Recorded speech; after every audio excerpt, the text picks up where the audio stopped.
What's up, YouTube? So I'm recovering from the flu and I lost several pounds, but I'm back on my fitness journey and I'm on my break right now. It's 11:51 a.m. and this is what I'm eating. Earlier this morning I had this dish where I like to make eggs with cottage cheese. I put in roasted tomatoes and a lot of other good stuff. I was gonna put grass-fed ground beef in there as well, but it spoiled. I let it spoil, so I had to throw it out.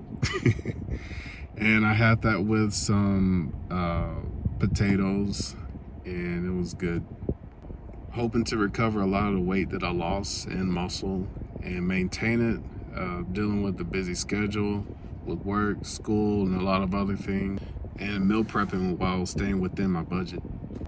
I welcome you guys to join me on this journey, so hit that like and subscribe, and let's get to it. Things I've been struggling with was staying motivated, working out right after work, because I work a 10-hour shift and I get really tired, and so finding that motivation to get in the gym and press through it. A lot of times what I find out what helps me is when I make up in my mind I'm just gonna go in the gym for like 10 minutes, and that 10 minutes turns into 20 minutes, and at least it keeps me consistent with going in. And now there's been times where I'll sit in the parking lot and I'll just kind of doze off and I end up turning around and going back home, but you know, next day I try to make up for it.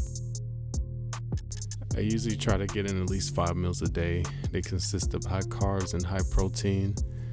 Like I was saying earlier, for my breakfast, I like to have sweet potatoes and this egg casserole with cottage cheese, eggs, and zucchini.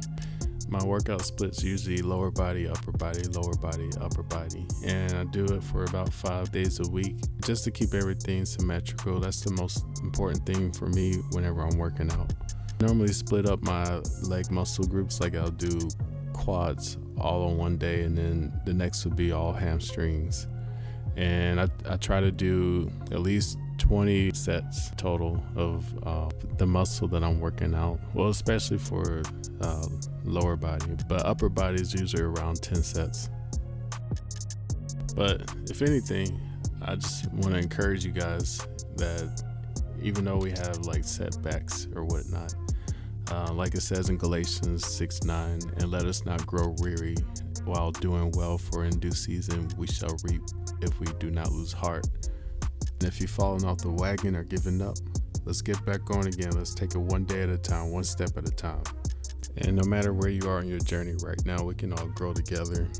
There's been times where certain movements may cause minor pain, but the beauty in this is that there's always a way to work around it. And like they say, where there's a will, there's a way, right?